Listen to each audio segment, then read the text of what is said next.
व्यष्टि अर्थशास्त्र से संबंधित पिछले वीडियो में हमने ये जाना कि जो आधारभूत अर्थव्यवस्था की समस्याएं हैं उन्हें समाजवादी अर्थव्यवस्था में किस प्रकार से सॉल्यूशन किया जाता है।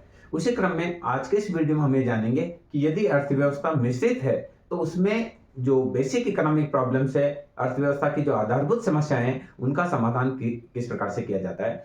मिश्रित अर्थव्यवस्था क्या होती है, इस बारे में हमने अपने पहले वीडियो में डिस्कस किया था कि मिश्रित अर्थव्यवस्था में सरकारी क्षेत्र व निजी क्षेत्र दोनों का सहअस्तित्व होता है। एक तरफ सरकारी हॉस्पिटल होते हैं, निजी हॉस्पिटल भी होते हैं, एक तरफ सरकारी कॉलेज और स्कूल होते हैं, निजी स्कूल और कॉलेज भी होते हैं। तो कहने का तात्पर्य मिश्रित अर्थव्यवस्था वह अर्थव्यवस्था है जिसमें सार्वजनिक व निजी क्षेत्र का स्वामित्व होता है। दोनों समानांतर चलते हैं। सरकार भी उत्पादन की प्रक्रिया में भाग लेती है, सरकार का भी अपना एक पूरा स्ट्रक्चर होता है, सरकार के भी अपने उद्योग होते हैं, सरकार की भी अपनी फर्में होती है, तो निजी क्षेत्र के भी उद्योग होते हैं, निजी क्षेत्र के भी फर्में होती है। तो ऐसी स्थिति में यदि अर्थव्यवस्था मिश्रित अर्थव्यवस्था है तो प्रमुख आर्थिक समस्याओं का समाधान किस प्रकार से किया जाता है, इसका डिस्कशन हम इस वीडियो में करेंगे। तो जो पहली अर्थव्यवस्था की समस्या है, क्या उत्पादन किया जाए और कितना उत्पादन किया जाए। अगर अर्थव्यवस्था मिश्रित है तो इसमें निर्णय लेने के लिए निजी क्षेत्र जो डिसीजन करता है वो कीमत यंत्र के माध्यम से करता है। क्या उत्पादन करना है और कितना उत्पादन करना है, प्राय निजी क्षेत्र पूंजीवादी अर्थव्यवस्था की तरह से ही निर्णय लेता है। वह उस वस्तु का उत्पादन करता है जिसमें उसको लाभ की प्राप्ति ज्यादा होती है। उसको अगर बंदूक बनाने में ज्यादा लाभ है तो वह बंदूक बनाना पसंद करता है, और उसको मक्खन बनाने में और रोटी बनाने में ज्यादा लाभ की गुंजाइश है तो वो बनाना पसंद करता है। यानी जो निजी क्षेत्र है वह मूल्य यंत्र या कीमत यंत्र के माध्यम से डिसाइड करता है कि मुझे क्या उत्पादन करना है। निजी क्षेत्र के द्वारा प्राय उसी वस्तु का उत्पादन किया जाता है जिसे उपभोक्ताओं के द्वारा पसंद किया जाता है। जो चीज फैशन में होती है उसका उत्पादन करने से उनको लाभ की ज्यादा आशा होती है तो वह उसका उत्पादन करता है। दूसरी तरफ जो सरकारी सेक्टर है, सरकारी सेक्टर जन कल्याण की भावनाओं को ध्यान में रखते हुए उत्पादन का निर्णय लेता है कि क्या उत्पादन करना है। उसमें वो देखता है कि अधिकतम लोगों का अधिकतम हित किसमें है, वह उन्हीं वस्तुओं का उत्पादन करता है जो ज्यादा लोगों को संतुष्टि देने वाली है। जैसे हमारे यहाँ सार्वजनिक शौचालय बनाए गए, प्रधानमंत्री अफोर्डेबल स्कीम में हाउसिंग बनाए गए, मुख्यमंत्री आवास योजना चलाई गई, तो सरकार के द्वारा लाभ की भावना से कार्य नहीं किया जाता है, सरकार के द्वारा जन कल्याण की भावना से कार्य किया जाता है। तो इस क्या उत्पादन करना है। दूसरी चीज है कितना उत्पादन करना है। निजी क्षेत्र प्राय उतना ही उत्पादन करते हैं ताकि उसकी कीमत ज्यादा रहे और उनका लाभ अधिकतम हो। एक निजी सेक्टर में जो फर्म है या उद्योग है वह उतना ही उत्पादन करना चाहेंगे ताकि उसकी कीमत ऊंची रहे। ज्यादा उत्पादन होने पर कीमत कम होने का खतरा है, उससे उनका लाभ कम होने की चांसेस है। जबकि सरकारी सेक्टर में सरकार इतना उत्पादन करना चाहती है कि जितनी भी पॉपुलेशन है उनको सबको पर्याप्त रूप से वस्तु मिल जाए। जैसे पूरा का पूरा जो रसोई गैस वाला कार्य है वो सरकारी सेक्टर में है, अधिकतर जो कंपनियां हैं वो गवर्नमेंट सेक्टर में है। तो सरकार ये प्रयास करती है कि इतनी रसोई गैस का आयात किया जाए, प्रोडक्शन किया जाए कि सभी को आसानी से प्राप्त हो जाए। तो पहली जो समस्या है वो क्या उत्पादन करना है और कितना उत्पादन करना है, इनका निर्णय मिश्रित अर्थव्यवस्था में निजी क्षेत्र लाभ की भावना से करता है जबकि सामाजिक क्षेत्र सरकारी क्षेत्र सामाजिक कल्याण की भावना से करता है। दूसरी चीज उत्पादन कैसे किया जाए, किस विधि से किया जाए, उत्पादन में श्रम प्रधान तकनीक का प्रयोग किया जाए या उत्पादन में पूंजी प्रधान तकनीक का प्रयोग किया जाए, यह भी निर्णय एक उत्पादक को करना पड़ता है।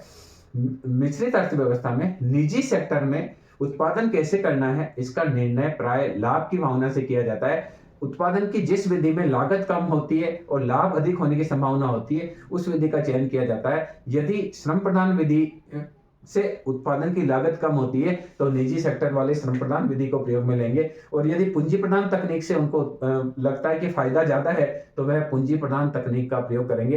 कहने का तात्पर्य है कि जो निजी सेक्टर है वो स्वयं के लाभ की दृष्टि से उत्पादन की विधि का चयन करते हैं, जबकि सरकारी सेक्टर में देश की मौजूदा परिस्थिति को देखा जाता है। सरकार को लगता है कि बेरोजगारी बहुत ज्यादा है तो सरकार श्रम प्रधान तकनीक का ही प्रयोग करेगी, चाहे वह महंगी भी पड़ती हो। हमारे यहाँ मनरेगा कार्यक्रम जो चलता है उसमें जो श्रमिकों के द्वारा कार्य किया जाता है और जितनी मजदूरी सरकार के द्वारा दी जाती है उससे आधा पैसा व्यय करके जेसीबी का यूज करके कार्य कराया जा सकता है, मशीनों का यूज करके कार्य करवाया जा सकता है। पर फिर भी सरकार लोगों को रोजगार की गारंटी या लोगों को रोजगार देने की दृष्टि से वह श्रम प्रधान तकनीक का प्रयोग करती है। तो उत्पादन कैसे करना है इसका निर्णय भी निजी सेक्टर अपने लाभ की दृष्टि से करता है, जबकि सरकारी सेक्टर जो है वो सामाजिक लाभ की दृष्टि से करता है। जो तीसरी प्रमुख समस्या है कि उत्पादन का वितरण किन किन में हो, उत्पादन में जो साधन भाग लेते हैं उनमें वितरण किस प्रकार से हो कि उत्पादन का संगठन बना रहे और भविष्य में भी उत्पादन किया जाता रहे। इसका निर्णय भी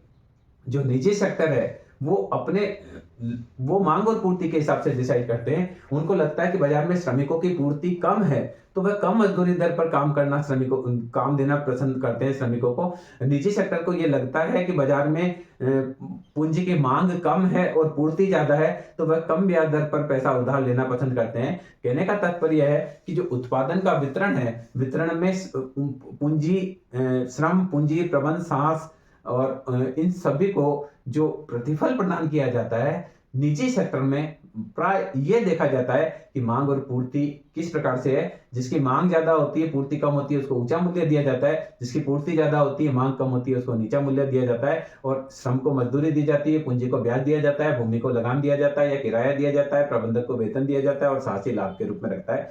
तो निजी सेक्टर में साहसी ये चाहता है कि मैं कम से कम पैसा वितरित करूं और ज्यादा से ज्यादा लाभ अपने पास कलेक्ट कर लूं। परंतु सरकारी सेक्टर में प्राय सरकार समान कार्य के लिए समान वेतन का एक सिद्धांत अपनाती है। अब निजी सेक्टर में देखेंगे तो किसी स्कूल में जाएंगे तो अलग अलग टीचर को अलग अलग पेमेंट दिया जा रहा है। प्राय जो विज्ञान के टीचर्स हैं, जो विज्ञान पढ़ाते हैं, फिजिक्स पढ़ाते हैं, केमिस्ट्री पढ़ाते हैं, मैथ्स पढ़ाते हैं, इंग्लिश पढ़ाते हैं, उनको ज्यादा वेतन दिया जाता है। चित्रकला पढ़ाते हैं, संगीत पढ़ाते हैं, हिंदी पढ़ाते हैं, उनको वेतन कम दिया जाता है। वहाँ डिस्क्रिमिनेशन किया जाता है। परंतु आप सरकारी सेक्टर में जाएंगे तो सभी को समान वेतन दिया जाता है। फर्स्ट ग्रेड में टीचर है, उनको समान वेतन देंगे, चाहे वो किसी भी सब्जेक्ट का हो, चाहे वो फिजिक्स का हो, चाहे केमिस्ट्री का हो। इसी प्रकार से कॉलेज में होता है।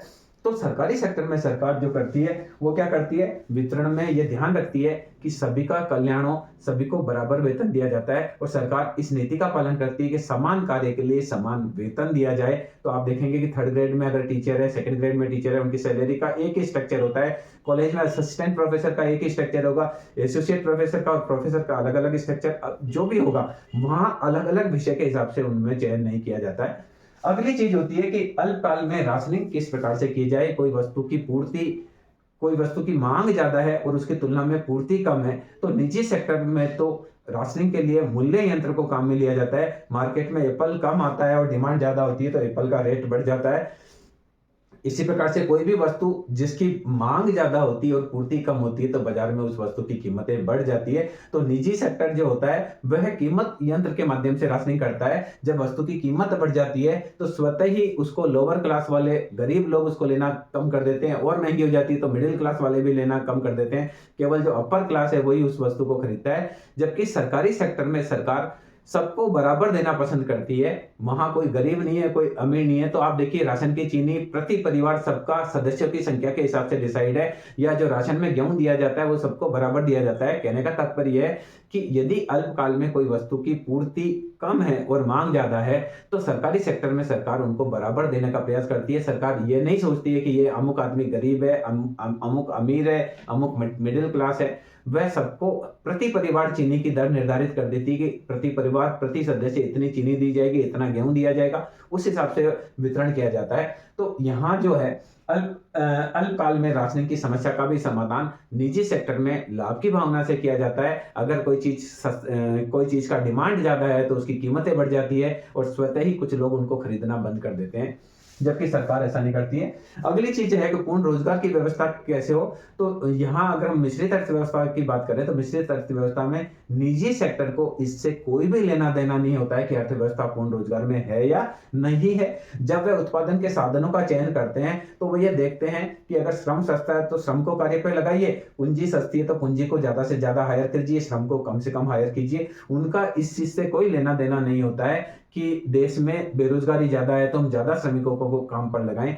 निजी सेक्टर जो है वो अपने लाभ की दृष्टि से कार्य करता है। आप प्राइवेट स्कूलों में देखेंगे तो 4-4 हजार रुपए में टीचर को लगाया जाता है, जबकि सैलरी उनकी गवर्नमेंट सेक्टर में 50-50 हजार होती है। तो कहने का तात्पर्य है कि निजी सेक्टर में पूर्ण रोजगार से कोई लेना देना उनका नहीं है। वह प्राय क्या करते हैं, अपने लाभ के लिए श्रमिकों का शोषण करते हैं। जबकि सरकारी सेक्टर में सरकार क्या करती है, अधिकतम लोगों का अधिकतम कल्याण की भावना से कार्य करती है और सरकार ये प्रयास करती करती है कि पूर्ण रोजगार प्राप्त हो। इसके लिए उन्होंने मनरेगा जैसा योग कार्यक्रम चलाया है, ताकि जो लोग बेरोजगार हो उनको रोजगार की गारंटी देते हुए उनको कोई ना कोई कार्य सरकार के द्वारा दिया जाए। और सरकार अपने यहाँ सरकार जो उत्पादन की विधि का चयन करती है, उसमें भी सरकार ये प्रयास करती है कि ज्यादा से ज्यादा श्रमिकों को कार्य पर लगाया जाए, ऐसी विधि का चयन किया जाए, हाईली ऑटोमेटिक प्लांट से कार्य नहीं किया जाए। अगली चीज, उत्पादन का संरक्षण कैसे हो। निजी सेक्टर में उत्पादन जो होता है वो ये प्रयास करते हैं कि उनके लाभ बढ़े, और लाभ बढ़ने के साथ वो नया प्लांट लगाए तो उत्पादन संभावना अगर पहले ए बी है तो क्या करती है फैक्ट्री, और कमाई होती है तो वो एक नया संयंत्र लगाती है, उत्पादन संभावना बढ़ती है, ए डैश बी डैश हो जाता है। तो निजी सेक्टर अपने लाभ की दृष्टि से जो भी लाभ होता है उसको नए क्षेत्र में विनियोग करना चाहता है। आप देखेंगे अडानी को देखेंगे, अंबानी जी को देखेंगे, तो जैसे जैसे वो कमा रहे हैं वो एक नया सेक्टर में प्रवेश करना चाहते हैं। पहले रिलायंस टेलीकॉम सेक्टर में नहीं था, पर अभी देखिए जियो के माध्यम से वो टेलीकॉम सेक्टर में प्रवेश करता है। इसी प्रकार से अडानी जी की जो बहुत सारी कंपनियां हैं वो नए नए सेक्टर में प्रवेश कर रही है। तो निजी सेक्टर अपने लाभ की दृष्टि से उत्पादन की संभावना को बढ़ाने के लिए नए नए क्षेत्र में विनियोग करना चाहता है और उत्पादन बढ़ाना चाहता है, लाभ बढ़ाना चाहता है। तो उससे उत्पादन का, और दूसरी चीज जो फैक्ट्रियां हैं, जो हमारे इंडस्ट्रियलिस्ट है, वो ये भी चाहते हैं कि जिस उत्पादन के स्तर को उन्होंने प्राप्त कर लिया वह उससे नीचे नहीं आए, और भविष्य में विकास के लिए क्या करते हैं वो अधिक से अधिक और प्रयास करते रहते हैं। इधर सरकारी सेक्टर जो होता है, सरकारी सेक्टर में सरकार योजनाएं बनाती है और योजनाओं के माध्यम से ये चाहती है कि विकास की दर नीचे नहीं गिरे। हम देखते हैं कि कृषि में विकास की दर है, औद्योगिक विकास की दर है, सेवाओं की विकास की दर है, इन सब में सरकार एक टारगेट लेके चलती है कि इनकी विकास की दर को बढ़ाना है। तो जब हमारा नया बजट आता है उसमें सरकार ये घोषणा करती है कि हम कृषि के लिए ये करेंगे, उद्योग के लिए करेंगे, सेवाओं के विकास के लिए करेंगे, तो सरकार न केवल जितना हमने विकास कर लिया है उनके संरक्षण के लिए कार्य करती है, वरन भविष्य में और अधिक विकास हो, सभी सेक्टर में, कृषि सेक्टर में भी विकास हो, औद्योगिक सेक्टर में भी विकास हो, सेवा सेक्टर में भी विकास हो, इनके लिए सरकार के द्वारा और अतिरिक्त प्रयास किए जाते हैं। इस प्रकार से अगर हम बात करें कि मिश्रित अर्थव्यवस्था, तो मिश्रित अर्थव्यवस्था में भी अपने अपने हिसाब से इन सारी आर्थिक समस्याओं का समाधान किया जाता है। मिश्रित अर्थव्यवस्था में भी सरकार ये ध्यान रखती है कि किसी समय में मुद्रा की पूर्ति इतनी ज्यादा नहीं हो जाए कि वस्तु और सेवाओं की तुलना में मुद्रा की पूर्ति ज्यादा हो तो मुद्रास्फीति की समस्या हो, या किसी समय मुद्रा की पूर्ति इतनी कम नहीं हो जाए कि वस्तु और सेवाएं उससे ज्यादा हो जाए और अर्थव्यवस्था को मंदी का सामना करना पड़े। तो सरकार क्या करती है, मौद्रिक नीति के माध्यम से कीमत स्थिरता को ध्यान में रखती है।